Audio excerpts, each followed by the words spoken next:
แทนเฮ็ดหยังอยู่นอนอยู่สบายดีแน่สบายดีเมื่อยบ่เมื่อยมื้อนี้อยู่ไสอยู่สวนอีโพอยู่สวนผักสวนผักอีโพอันนี้อยู่ก็อยู่นั้นเซ่เนาะสบายดีทุกคู่ทุกคน เซ่ชัมพรพ่อแม่พี่น้องบ่ชาว มี FC ทั้งหลายแต่ว่าเซชัมพรพาเพิ่นมานอนเล่นอยู่เซ่เนาะมื้อนี้บ่มีน้ำลายอันนี้คือชายหาดอยู่ทะเลบ่อืมคือ คือบ่คืออยู่เมืองไทยคืออยู่เมืองไทย นอนด้วยนะ นอน ขี้ค้านทุกคนพามาลินน้ำเซ่มื้อนี้ มื้อนี้ฝรั่งขี้คร้านอืมฝรั่งขี้ค้าน นอน ขี้ อยู่ ค้านน่ะนอนเลยในนอนเลยเด้เป็นว่าบรรยากาศดีเพิ่นก็เลยมานอนทุกคนเดี๋ยวให้เบิ่งสวนอย่างพอค่อยเนาะ สบาย นอนสบายบ่ สบาย อันนี้ก็สวนพักพอค่อยกำลังอ้อแล้วก็บ่อนเฮาดังไฟบ่อนเฮากินข้าวเนาะมื้อนี้กินข้าวไปแล้วอยู่ฮูเซ่บ่ได้มีหยังหลายมื้อนี้กะบ่ได้มีหยังหลายทุกคนก็ให้มาส้มสวนเนาะพักก็หาก็อ้อเดี๋ยวสิพาไปโคตรเครียดทุกคน อันนี้ก็เซ่เนาะน้ำเซ่มันก็แห้งแล้ว เสียงเขาก็พาวๆเพราะว่าเป็นวัดเป็นไอทุกคนเลยน้ำเซ่กับมิได้งามเลยทุกคนนี่มาเซลอ้ามน้ำเขาเบิ่งเน่นี่ก็จักโพเฮาดูดน้ำเซินพักเพิ่นอ้ามน้ำเขาเบิ่งเน่อาบน้ำบ่มีน้ำลาย เฮ็ดกระโดดเบิ่งนู้นนะ บ่มีน้ำลายบ่มีปลาลาย น้ำปลามีมี่ครับทุเซ มี ปลามีมี่เลยเขาซดหมดแล้วมา มีเลยคอย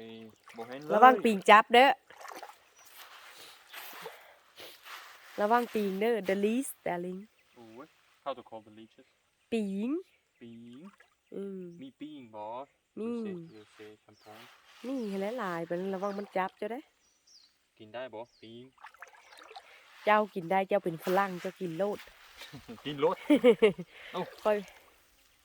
บ่แม่นอันนั้นน่ะ เห็นบ่ บ่มันบ่แม่นอันนั้นน่ะ No but you see this one ใบไม้อันนั้นน่ะอ๋อแมงไม้แต่เพิ่นเห็นหยังทุกคนเบิ่ง แมงไม้ ฝรั่งมันคือเห็นแมงไม้บ้าน เคยเห็น เคยเห็นบ่ แต่ว่า เว้าจะเป็นฝรั่งนะหายเดี๋ยว เคยบ่เคย เดี๋ยวนี้เพิ่นจะเป็นคนลาวแล้วนี่ว่ายน้ำได้บ่ ระวังปิงจับเด้อ ว่ายน้ำเป็น ว่ายน้ำเป็น ค่อยพูดค่อยพอ เจ้าบ่เคยเห็นจักแม่งหยังทุกคนอันนี้น่ะ ฮะ นี่น่ะหน้าแม่งอันนี้ โอ้ จับบักนุ้ยหั่นมันว่ายน้ำเป็น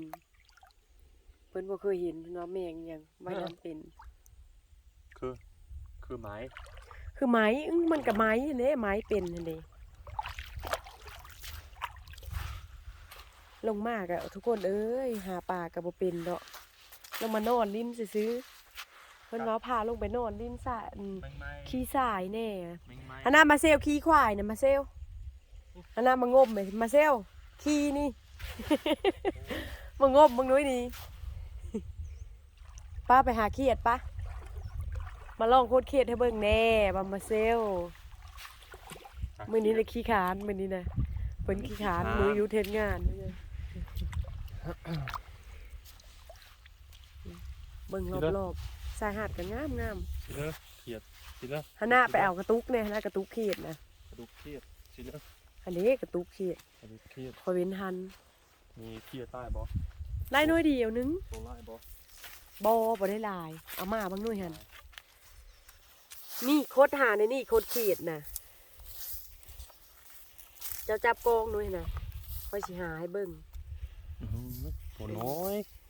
น้อยก็กินอันนี้ได้เลยตัวนี้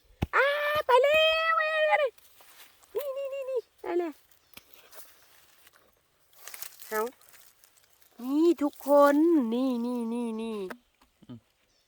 เขียดเฮากองเรียบร้อยอาจจะถือกองให้ค่อยแน่แอมมาเซลฮะ เอาไปแจ่วกินต้มแจ่วเอามา ต้มเจียว อัดกองเลยถือให้แน่ก็จะหาเขียดนี่ ชินตลา ได้แล้วทุกคนนี่ ชินตลาหาเขียดอยู่ นะฮะหาเขียดมือแจ่วมือแรงมือแจ่วเขาแบบมาเซลกิน กินบ่ พอกิน บ่กิน ผมมัก บ่มากินเขียดเป็น ผม หยั มั ง กกินเขียด เป็นพี่หรือ ตัวน้อยคอย ตัว บ่ น้อย มัก บ่มากิน บ่ บ่สะกบ บ่มักกบบ่มักกิน มีกินไปเลย คอยบ่เป็นฝรั่งเศสคนฝรั่งเศส คนฝรั่งเศสกบกินเขียด ฝรั่งเศสมักกิน นี่ทุกคนได้แล้วแต่หนึ่งเบิ่งเด้อชาว FC ทั้งหลายน่ารักเลยแต่ว่าเฮาก็หาสปาสะท้องเนาะ ฝรั่งเศสมักกินเขียดมักกินกบ มากินกบเด้อ ฝรั่งมาจากเมืองออสเตรีย บ่ บ่ กิน บ่มักกิน บ่กินเลยบ่กินหยังเลยกินแต่พักบ่เจ้านั่นเจ้ากินเท่าพักบ่ กิน เจ้าบ่กินกบบ่กินเขียดบ่กินหมูบ่กินไก่ กินหน่อไม้ ขี้ค่อยเท่านั้นเลย กินหน่อไม้ กินปลา กินผัก มื้อนี้เจ้ากินข้าวกับพี่เหลอ กินข้าวเหนียวมื้อนี้บ่ อืม มื้อนี้กินตอนเช้า กินข้าว โอ้ จี้ ย ข้าวจี้โอ้ไปแล้วไปแล้วไปแล้วไปแล้วไปแล้วไปแล้วจับไป ได้แล้ว ไปเลย นี่ทุกคน กินตอนเย็นนี้ได้เจ้ากินหยัง ตัวเย็น อืม What did I eat today เจ้ากินล้ามาแป๊บอันนี้ โอ้โห the bean what you the beans ล้ามาแป๊บ ตอนเช้ากิน ข้าวจี้ ไข่เจียวกับข้าวจี้ อืมโทษไข่ข้าวจี้ ทอดไข่ เออ ตอนแดงกินข้าวเหนียวกับ ล้ามาแป๊บ ฮะ ล้ามาแป๊บ วามาแป๊บ เออ โอ้โหbeans ล้ามาแป๊บเลย คอยโบเคยกิน อืมแซ่บบ่ แซ่บไล่แซ่บไล่เด้อ อืมจะลงหาเขตนุ้ยหันอันนะเบิ่งคอยสิพาไปคุดนี่จะลงโคตรมงนี่เบิ่งเด้อทุกคนให้ฝรั่งเบิ่งให้ฝรั่งเพิ่นนั่นโคตรเขียดเบิ่งเอามือนะขอให้โคตร นี่บ่ หาเบิ่ง หาเบิ้ง เห็นบ่พวกเป็นละโคตรนั้นคอยโคตร พี่เลิศนี่นะ มีแม้นอันนั้นนะแมงไม้อันนั้นนะ หนึ่งไม้โอ้ย กระย่ามันอย่าไปจับมันตอดหูนะหัน ครับ อย่าจับมันตอดมันตอดหลัดงานเข้าหันคอยโคตรนั่นแหละมีได้จักตู่คณะโคตรมามองนี่มองนี่ อยู่มองเลออยู่มองเลอ เพื่อนละหูจัก อยู่มองเลอ น่าหาเขียดฝรั่งหาเขียด จิ้งหรีด จีน่าย กินง่าย ผมมีเขียด บ่มีเขียดหาเบิ่งโคยหาเพิ่มละโคตรนั้น เขียดย่านฝรั่ง ป้าไปโคตรผู้ปะผู้ เขียดย่านฝรั่งไป ไป แล้ โคว ตรโอ้ยสิเลอ ผู้บอลเขาโคตรผู้ย่างไปอีกย่างไป ยังไปอีก ระวังไม้ดีทำได้เลยระวังไม้ดีทำนะไม่เสียว ดีเด้อ นี่แหละโคตรมองนี้แหละตอนนี้แหละคอยโคตรละลายไปนะโคตรมองนี่ ดี ระวังไม่งอดเด้อไม่งอดใส่เห็นกับงานข้าวอีแล้ว I don't have anything to dig Who want to dig like that เป็นหาไม่ได้แล้วเป็นหายแล้วทุกคน เบิ้งคอยสิสอนเจ้าจับกองมึงหนุ่ยเอามาเซล ฮะ เจ้าจับกองคอยสิสอนเจ้าหาแบบเลยถือ ถือกองเด้อ ดีกว่า เจ้าจับกองค่อยๆค่อยหา เจ้าหา ฮะ มัน นี่บ่ เดี๋ยวนี้ค่อยโคตรเดี๋ยวนี้หาเสียดนะเพิ่มผลเฮ็ดเดี๋ยวนี้ ฝรั่ง ฝรั่งแล้วมีได้จักตูน่ะฝรั่งหาเขียด ไม่ได้ เป็น จัก คน ตู เอ้ย อ มีได้จักโต ได้จะตู่เลย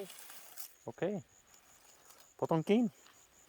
มันต้องกินมื้อแรงจำแจ่วมื้อแรง บ่ต้องกิน ฝรั่งจำแจ่วมื้อแรง บ่มีบ่ต้องกิน ฝรั่งจำแจ่วมื้อแรงบ่มีได้อล่ะที่ไหนก็มี บ่มี บ่มีเครียดเลยมอง บ่มีเครียดเลย บ่ได้จักตู่หรือว่ามันขี้แสดงกับเจ้าอ่ะ อู้ something มันขี้แสดงไปแล้วทุกคน ไปแล้ว ไปเลยบ่นำดอกขี้คร้านโอ้ยนี่ใหญ่แล้วนี่นะนี่ เห็นบ่เขียดจิกเดี๋ยวนี้นะทุกคนเอ้ยเขียดซี่เขียดจิกนี่น้อยๆอันนี้เขียดเต้าข้ามกับมี่เข้าก็เป็นวัดสิ่งเฮ็บ beautiful one น้ำซี่จำพ่นเนี่ย งามสีชมพู ไปอีแล้ว งามสีชมพูงาม ไปอีแล้วที่ละ เงียบ เขียดไปอีแล้ว เงียบ มาเซล มีเงียบ เขียดเฮียอีแล้วมาเซล อีกแล้ว ไปอีกแล้ว เขียดแลนหนีนะแลนหนีห้อยนะเข้ากับเซลลงนี่ สีชมพูผมมีคนอยู่ อันน่าพักชมน่ะ มี2 คน เข้าไปกดมันต้นเพื่อสิมาลิ้นคือเฮานั้นคนบ่ได้เวียกเฮาน่ะ มาอื่นไปคนมันต้นบ่ มื้ออื่นน่ะไปกดมัน มาฮื้อ มื้ออื่น มาอื่นไปเบิ่งภูเขามาอื่นไปเบิ่งภูเขา ไปเบิ่ง แม่นบ่ ไปขึ้นผู้มื้ออื่น ขึ้นภูสูงบ่ภู สูงอยู่นะ จักเม็ด ได้แหละมีฮู้จักมีเคยไป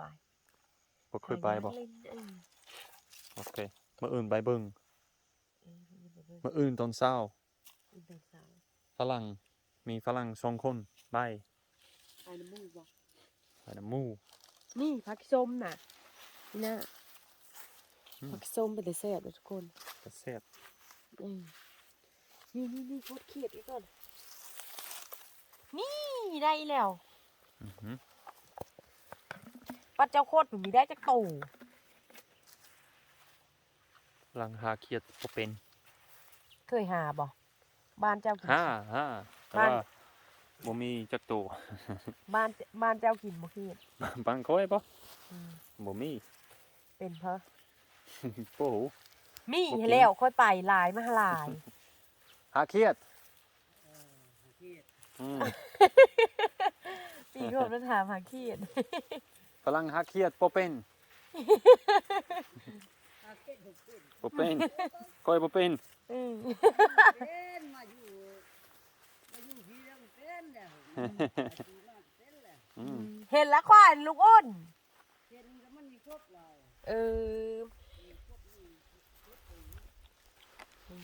คนไปหาควาย หาควาย ควายเป็นที เป็นเฮ่บ่ เห็นน้อยเห็นมันไม่ครบเขามีควายหลาย มีควายจักตัว อยู่หลายตูเขาเลย หลายตัวบ่ เป็นน้อยคนไหนของเรา อืมคนเรามีควายหลายตัว มี เอาค งู อยเลย เอา มี คอยเลย โง่มีควาย มีแป้มีเป็ด มีแบ มีเพลวะ มีพิลวะ มี มิสเตอร์อะไรวะ มิสเตอร์อะไรวะนี่ เนี่ยเครียดมาเซลนี่นะ เห็นแล้วไอ้ไปเลยมีแบมีงูมีควายฝรั่งก็คือควายนี่แหละ มีไก่ อืม มีไก่โง่ ฝรั่งก็คล้ายๆควายหั่นแหละมึงไปหา โอเค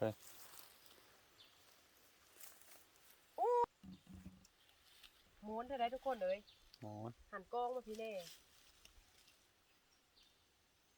มีจักรโต้ละมีจักรโต้ละ ตัวแล้วนี่ มี ม้วน ตัว เท่าไร น้อย ทุกคนมาหาน้ำเดียวเด้อ ตัวน้อยพลังโปกิน กินตัวเยอะ ตัว บ่กิน ตัว จ้า เนื้อพลังโปกิน ขี้มันเอา พลังโปมัก พลังเซตมักกิน ฝรั่งเศสมากแต่เจ้าได้ฝรั่งสิเนอะ พลังมาจากประเทศออสเตรีย มีเงินบ่เจ้านะ อยบ่มีเงินเลย เงินหลายบ่ บ่มี เจ้า บ่มีเงินหลาย เจ้ามีเงินหลายบ่มาเซล บ่มีเงินหลาย เป็นอย่างเจ้าคือบ่มีเงิน หาเครียดบ่มีเงิน หาเขียดกินมีเงิน อืมหาเครียด ฝรั่ง กิน มีเงินหาเขียดกิน มันต้น ก้นมัน ก้นมันต้นหาเครียด ฝรั่งจน จน โจรนี่โจรเสียบพี่มาพี่มาเซล ไปสิเลย ไปพวกป้าไปหาพวกย่างน้ำมาพี่ปิดกองก่อน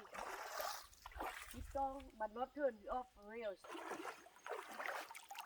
น